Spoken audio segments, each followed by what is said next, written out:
Robert Kiyosaki diz que Bitcoin terá a maior queda da história. No vídeo de hoje eu quero abordar os motivos pelos quais ele fala isso, inclusive é uma notícia boa para ele. Quero explicar por quê, usando também alguns dados de outras pessoas, né? Para quem não conhece, ele é autor de Pai Rico, Pai Pobre, ele sempre faz alguns twitters muito positivos e muito catastróficos ao mesmo tempo. Também quero abordar alguns aspectos em relação a Mt. Gox para tentar entender o que está acontecendo, alguns dados relacionados à mineração, e no vídeo eu também vou apresentar quais são as minhas perspectivas de futuro de preço para o Bitcoin no curto e no longo prazo. A gente vai falar sobre muitas coisas hoje, o vídeo vai ser bem legal, mas antes, claro, eu peço que você curta o vídeo. Se você ainda não é membro do canal, né, considere se inscrever, clicar em membro, custa, né, para apoiar o canal. É um cafezinho, R$ 5, vai ser de muita ajuda. E no vídeo de hoje a gente vai falar sobre muitas coisas, então sem grandes enrolações, bora ver o que está acontecendo no mercado cripto. Eu vou começar ao contrário, né? Eu vou começar do contexto macro e aí eu vou diminuindo para o contexto micro nesse vídeo de hoje. Então, antes a gente vai falar sobre esse contexto geral de crash. Qual é aqui a notícia em relação ao autor de Pai Rico, Pai Pobre, né? Ele disse então que a gente vai ter um crash total. O que é esse crash total? Eu vou direto ali no Twitter dele pra gente ir sempre na fonte, né? Que aí costuma ser melhor. Basicamente, ele tá dizendo, né? Que os indicadores técnicos estão indicando um grande crash pela frente. Um dos maiores crashes da história, né?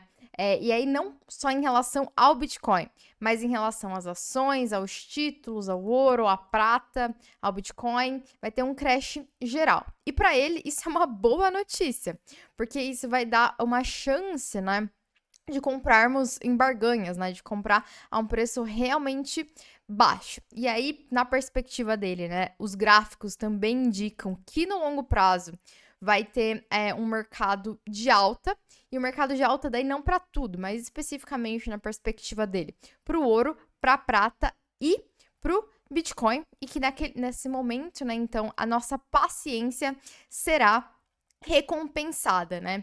E aí, o que é o ponto dele? É que esse crash, ele vai, na verdade, ser um crash relacionado à grande dívida dos Estados Unidos, né? E que as pessoas vão perceber, né? As pessoas não têm mais confiança em relação ao dinheiro falso.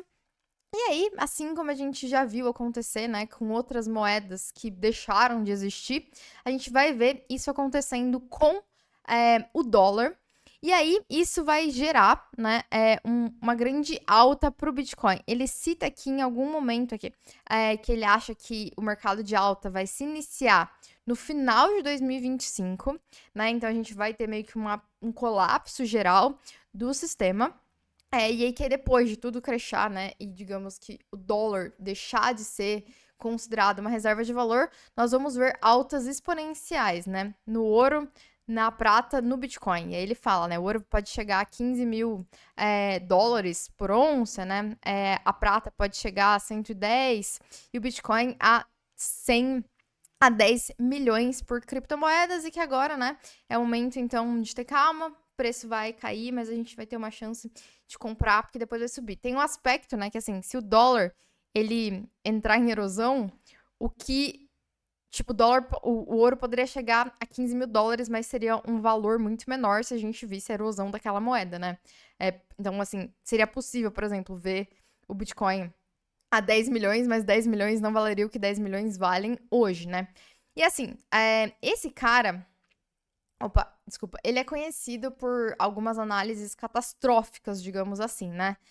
Mas existe um aspecto que eu acho que é interessante, que é essa perspectiva macro de que a dívida dos Estados Unidos, ela se encontra em patamares absurdos, né? E que provavelmente não vão se manter assim por muito tempo. Trazendo aqui a perspectiva de uma outra pessoa, talvez um pouco mais séria, né? Que é o Ray Dalio, que é considerado um dos maiores gestores de investimento do mundo, né? Ele é conhecido por falar sobre essa questão do ciclo da dívida, né? Para quem não conhece muito o que acontece. Então, basicamente, A teoria, né, do Rei Dalio em relação aos ciclos de dívida é que existem dois grandes ciclos, né? Existem dois ciclos, na verdade, o ciclo de curto prazo da dívida e o ciclo de longo prazo da dívida. O ciclo de curto prazo acontece aí nos intervalos de 3, 5, 7 anos, e o de longo prazo acontece 70 em 100 anos, mais ou menos, né? E aí, basicamente, a gente tem um crescimento econômico constante, mas esse crescimento, ele acontece em curvas, né? E aí nós temos essas curvas de 3 a 5 anos e a curva grande, né? E na perspectiva dele, a gente está se encaminhando para a baixa da curva grande, que acontece a cada 100 anos, basicamente, né? E a perspectiva é qual?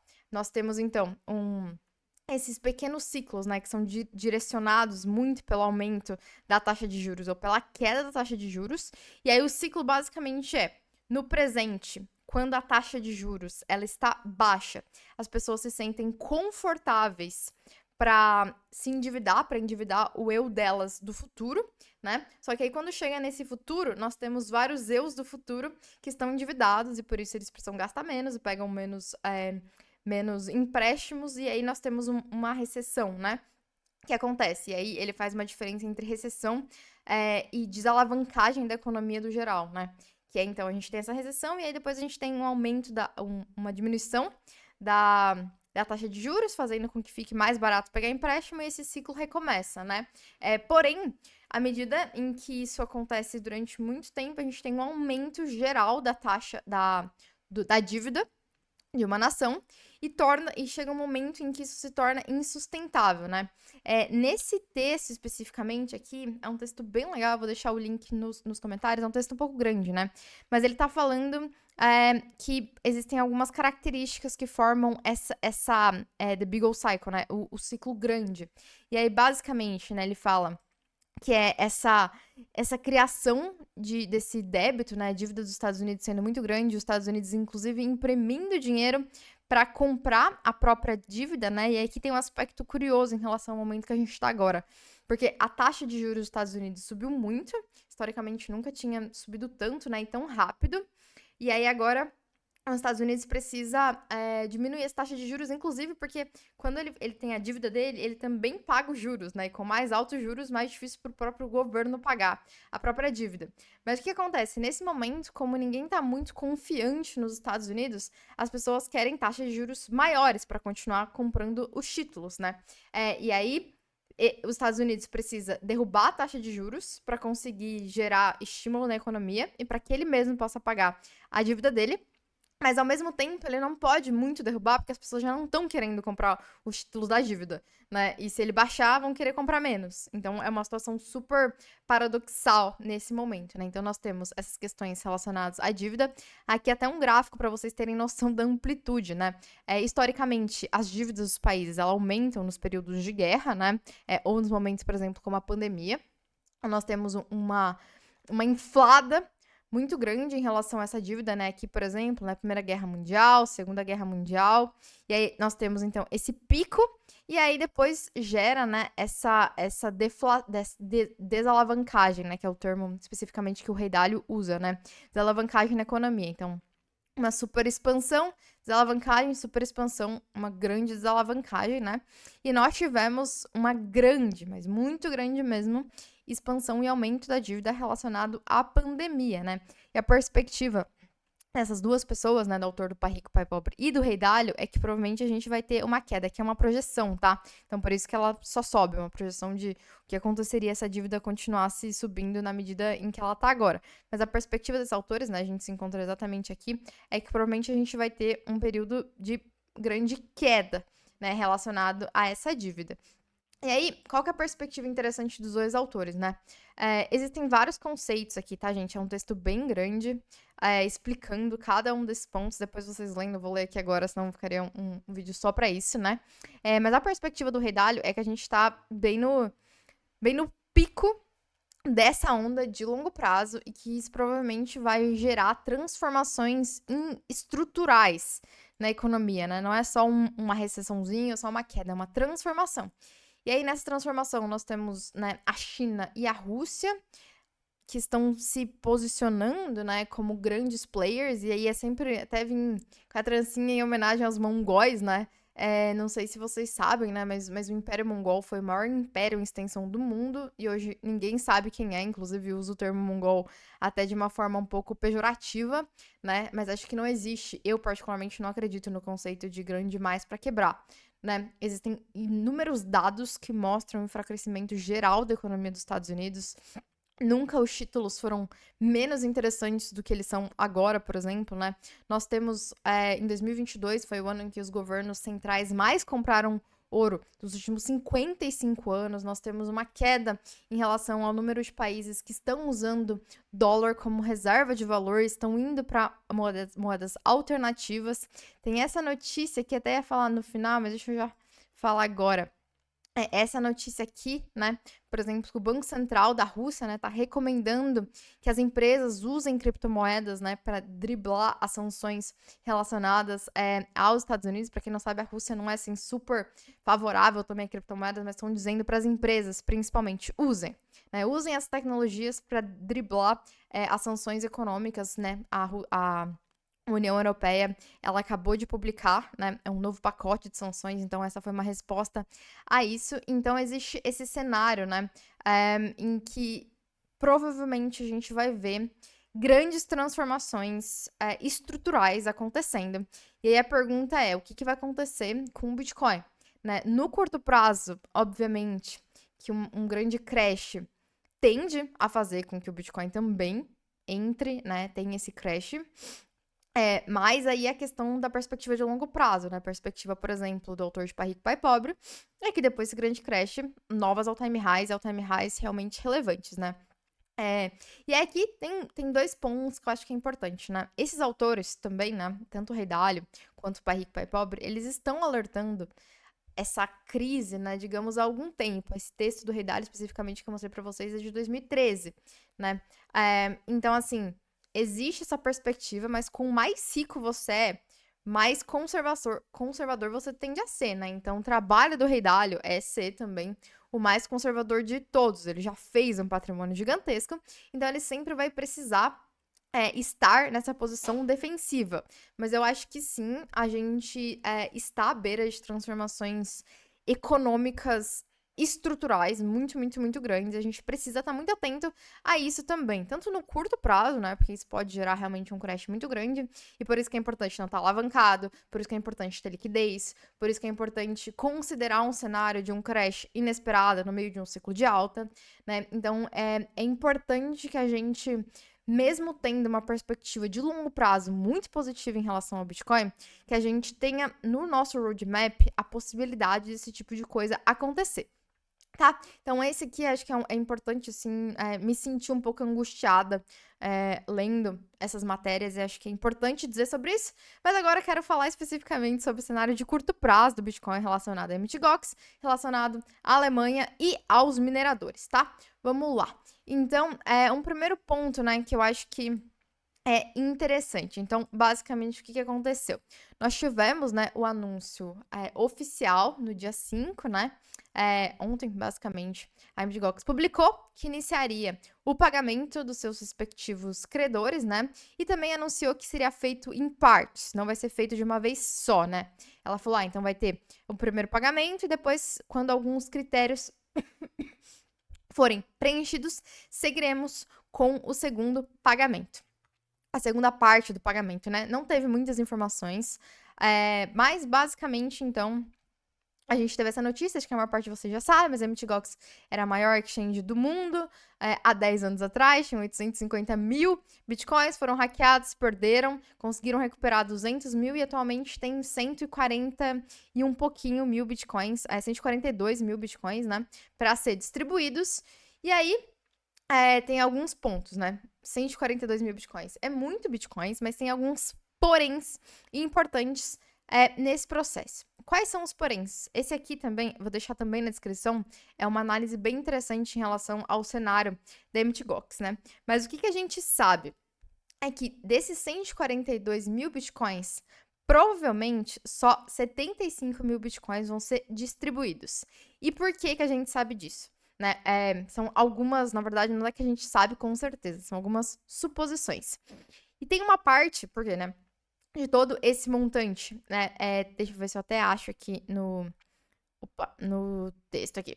Tem uma parte desse que é da própria, digamos, MTGOX, enquanto instituições, né? Que são das entidades da MTGOX, que é essa Bitcoin Nika, e MGF, né? Então, uma parte desses bitcoins são deles e eles já disseram que não vão vender, né? E tem uma parte, digamos, que quem aceitou receber em Bitcoin, não passar por todo o processo, meio que abriu mão, né? Então, o que a gente sabe? Que por conta desse acordo, né?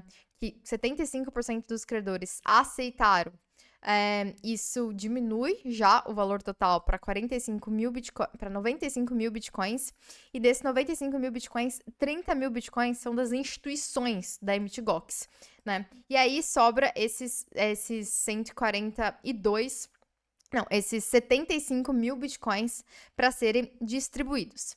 E aí, quais são os pontos, né? O que todo mundo tinha entendido até agora é que a MTGOX ela pagaria meio que considerando a cotação da época, que era ali uns $400, né? E aí, o aspecto que eu fiquei pensando durante a semana inteira, né? Então, nós temos um anúncio, nós tivemos um anúncio ontem do início do pagamento, mas mesmo quando era mentira que a MTGOX estava pagando, a gente via as pessoas que estavam recebendo dizendo que estavam recebendo, né?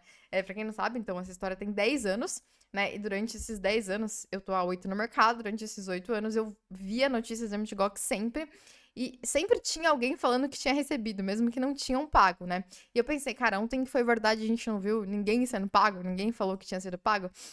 E aí, né, eu encontrei especificamente, então, esse cara aqui, Voice One Fate, né, dizendo sobre o pagamento. Ele colocou tudo em japonês, tá? Então eu tive que aqui usar, basicamente, tradução automática aqui do Google. Mas, basicamente, o que ele tá falando? Ele falou que ele recebeu 13% do valor total que ele tinha, né? Mas que, enfim, ninguém entendeu nada, tá super confuso. A gente não sabe, né? Em qual valor que seria pago. Aqui ele fala um Bitcoin cerca de 560 mil ienes, que daria mais ou menos esses $400, né? Então, claro que o valor diminuiu significantemente, mas ninguém sabe exatamente qual valor que vai ser o reembolso total. E é que ele fala, basicamente, então, né? Vamos ver se é nesse aqui. Que ele recebeu uma parte. Que então, pagamento em Bitcoin Cash chegou. A conta que tinha sido designada foi lá na MTGOX tentar entender os detalhes, mas não conseguiu entender nada, dava erro, e etc. Então, o que a gente sabe é que não vai ser um pagamento único, que vai ser dividido e que talvez seja dividido em reais, né? E em pagamentos em criptomoedas, mas não sabe se aquilo que ele recebeu foi respectivo a uma vez só, se vai receber mais de uma vez ou não.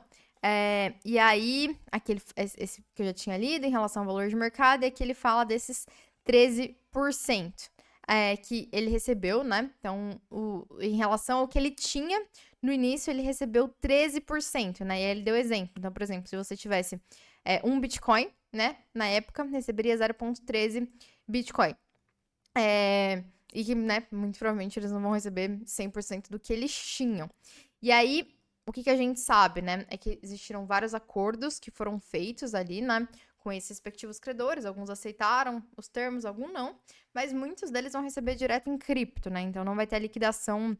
Grande parte do montante, né, desses 142 mil, nós não esperamos que sejam liquidados pela MTGOX. Talvez uma parte relacionada a pagamento em dinheiro, mas as pessoas vão receber, né, aí, por exemplo, nesse caso, 13% do que eles tinham. E aí a pergunta do mercado, né, essas pessoas vão vender ou essas pessoas não vão vender, né? Algumas análises, alguns analistas, né, esperam que até 99%, né, dos bitcoins poderiam ser vendidos, né? E aí, aqui é uma perspectiva um pouco individual, assim, né? Eu fiquei pensando, cara, acho que todo mundo vai vender. Aí tive uma conversa com uma pessoa, um holder, né? Falou, eu tô segurando há 8 anos, tipo, eu não venderia agora.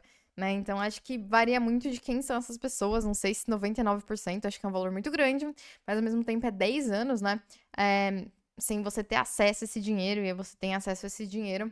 Então, eu acho que mais da metade vende, né? E por isso que daí no curto prazo a perspectiva pro preço do Bitcoin não é muito grande, mas aí depende do que vocês consideram que essas pessoas vão fazer e até o que vocês fariam, né? Deixe nos comentários também se vocês venderiam ou se vocês não venderiam. Eu acho que eu venderia pelo menos 50%.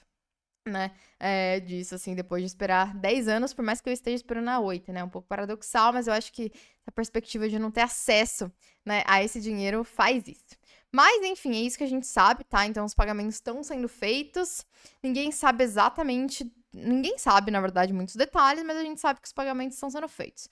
O que nós também sabemos, né, é que a Alemanha também fez novas vendas de Bitcoin essa semana, ajudando, né, ainda mais a pressão de venda, lembrando, né, preço, ele é formado por compradores e vendedores, quando tem maior pressão de venda do que maior pressão de compra, a gente tende a fazer com que o preço caia, então a gente tá vendo um despejo de Bitcoin no mercado em um momento inesperado, né, então isso vai fazer com que, enfim, o preço caia, e aí é muito curioso, né, porque nós tivemos um grande dumping na sexta de manhã, que não me parece que foi um dumping relacionado à venda de fato dos bitcoins da Mt. Gox, tá? Porque as pessoas começaram a receber, né, durante a sexta, pelo que dá a entender. A gente não teve um monte de notícias de um monte de pessoas recebendo também. Então é um pouco estranho. O dumping não me parece ter sido de fato causado pela venda dessas pessoas, mas mais pelo desespero das pessoas relacionadas à venda. O que, né, torna a situação um pouco mais complicada, até porque talvez a gente ainda tenha o dumping da liquidação de fato, né? Então, além disso, nós temos a Alemanha vendendo, mas que ainda tem bastante Bitcoin, tá? Para vender atualmente, eles têm aqui o equivalente a... Deixa eu ver... O que aconteceu aqui? Aumentou aqui, gente? O que aconteceu aqui? Tinha visto isso... Ah, não, aqui. 40 mil bitcoins, né? Ela ainda tem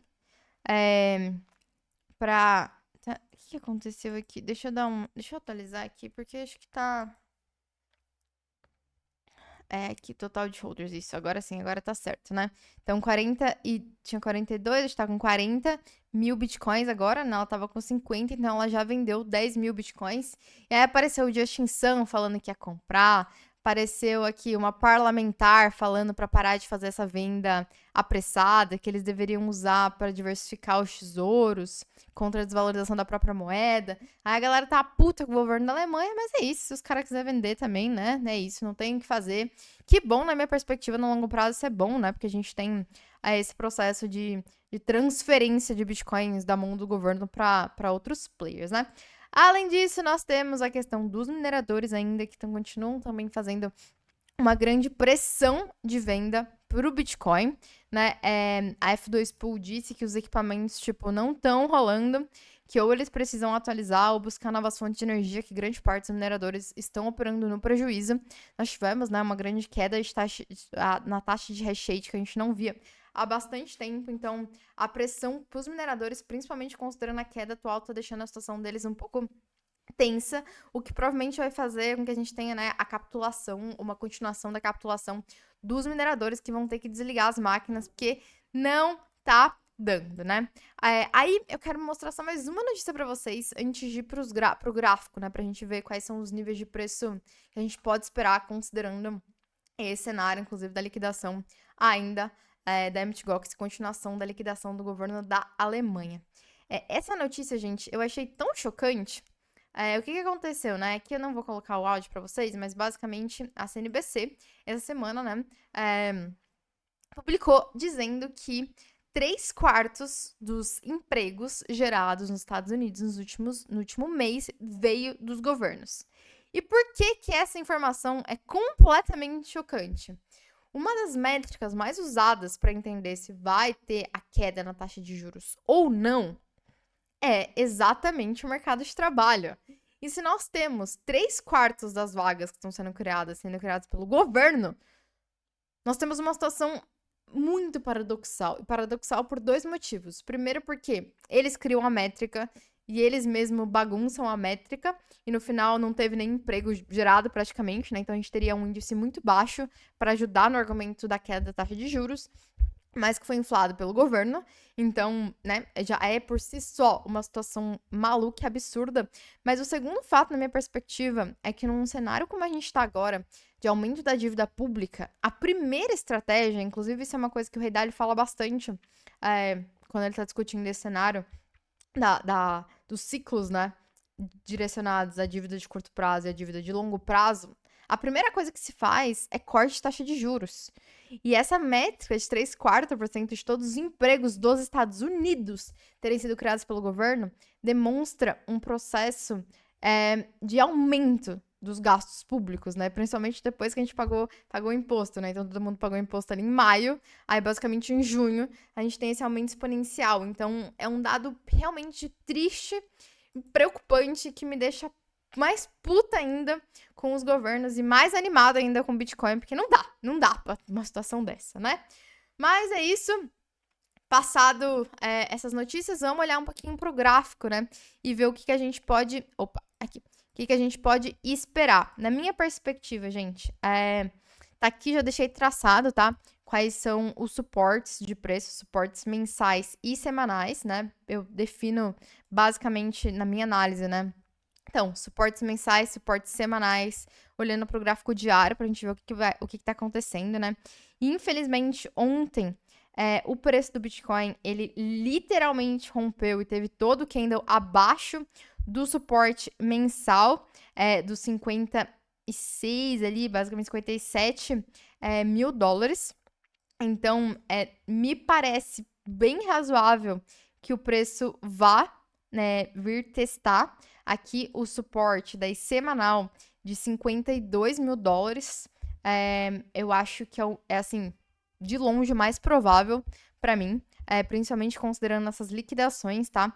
Então, eu espero que o Bitcoin vá vir aqui em 52. E aí, né, sempre suportes de time frames maiores são mais fortes, né?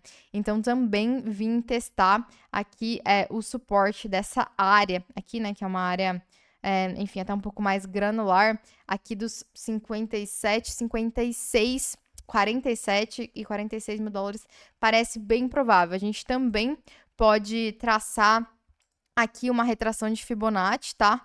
Para ter uma perspectiva aqui do que pode acontecer. Opa, peraí. Deixa eu traçar aqui.